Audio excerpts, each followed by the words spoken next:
Hello మిత్రులారా, అందరికీ నమస్కారం. 50 ఏళ్లు దాటిన ప్రతి ఒక్కరూ ఈ 5 విషయాలు ఎవ్వరికీ దయచేసి చెప్పకండి.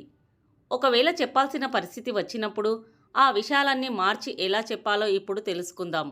ఈ వీడియో చూసిన వాళ్ళల్లో ముసలి వాళ్ళు ఉండవచ్చు, అలాగే యూత్ ఉండవచ్చు.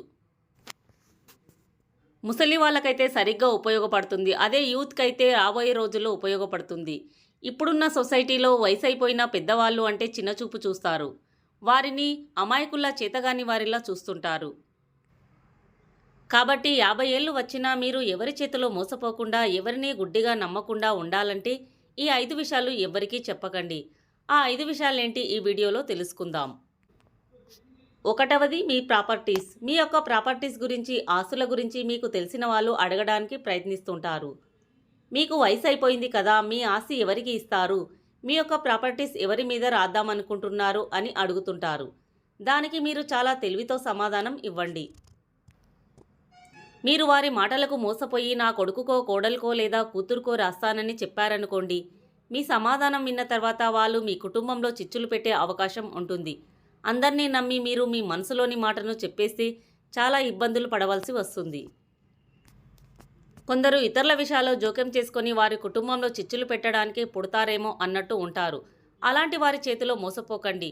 వారు ఆతృతతో అడిగినప్పుడు చాలా తెలివిగా సమాధానం ఇవ్వండి.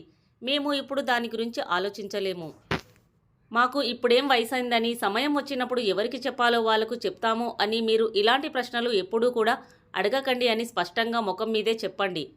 అయితే ఇక్కడ కొందరు స్వార్థం లేకుండా అడగవచ్చు, మరికొందరు కుటుంబంలో గొడవలు పెట్టడానికి అడుగుతుంటారు. ఈ రెండవ రకం వారికి చెప్పుతో కొట్టినట్టు సమాధానం ఇవ్వండి. రెండవది, మీ పిల్లల గురించి. కొందరికి వాళ్ళకంటే ఇతరుల విషయాలంటేనే ఎక్కువ మక్కువ చూపిస్తుంటారు.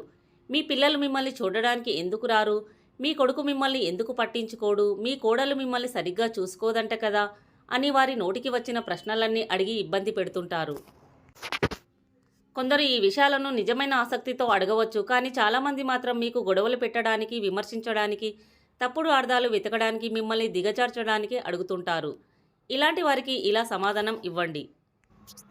మా కుటుంబ బంధాలు, మా ఆప్యాయతలు ఎలా ఉన్నాయో బయటి వాళ్లకు పూర్తిగా అర్థం కావు. అంత మాత్రాన వాళ్ళు రావడం లేదు, చూడడం లేదు అని తప్పుగా అర్థం చేసుకుంటారు అని స్పష్టంగా వారికి బాగా అర్థమయ్యే విధంగా చెప్పండి. ఇక మూడవది, మీ పర్సనల్ విషయాలు. కొందరికి మీ ఇంట్లో జరిగే పర్సనల్ విషయాలు అడిగి తెలుసుకునేదాకా వారికి నిద్ర పట్టదు. మీ కొడుకు ఇలా అంటగా, మీ కొడుకు కోడలు గొడవ పడ్డారంటగా, మీ కూతుర్ను అల్లుడు ఇంటి నుండి పంపించాడంటగా, మీ మనమడు ఎప్పుడూ పక్కవారితో గొడవలు పడుతూ ఉంటాడంట అని ఇలా అనేక రకాల పర్సనల్ విషయాల గురించి అడిగినప్పుడు ఆ టైంలో కంగారు పడకుండా తెలివిగా సమాధానం చెప్పండి.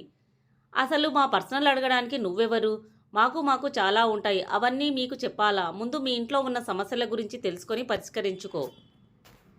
అంతేకాని పక్క వాళ్ళ పర్సనల్లో వేలు పెడితే మాత్రం బాగుండదు, జాగ్రత్త అని గట్టిగా సమాధానం ఇవ్వండి.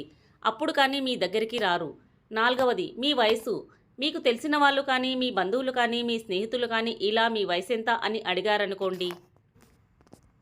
నాకు 50 ఏళ్ళు, 60 ఏళ్ళు అని పొరపాటున కూడా చెప్పకండి. ఇంత వయసుందా అని మిమ్మల్ని ముసలి వాళ్ళ జాబితాలో చేరుస్తారు. ఇదీ కాక మీ వయసులో ఇంకేం చేస్తావులే, ఇక నువ్వు రెస్ట్ తీసుకో అని మిమ్మల్ని నిరుత్సాహపరచడానికి, వ్యక్తిత్వాన్ని తక్కువ చేయడానికి, మిమ్మల్ని చేతగాని వారిగా చూడడానికి ఇలా మాట్లాడతారు.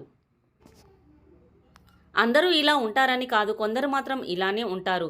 అలాంటి సమయంలో మీ సమాధానం విన్నవాళ్ళు షాక్ అవ్వాలి.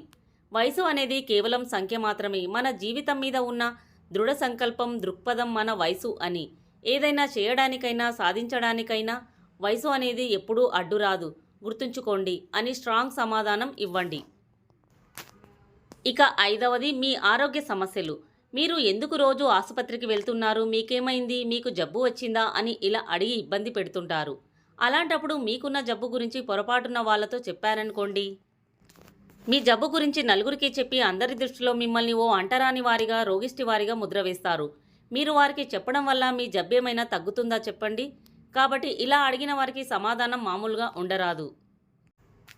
నా ఆరోగ్యం గురించి, నా వ్యక్తిగత విషయాల గురించి ఆ డాక్టర్కి, నా కుటుంబ సభ్యులకు మాత్రమే చెప్తాను, ఇది అందరికీ చెప్పాల్సిన అవసరం లేదు అని చిన్న చిరునవ్వుతో చెప్పండి.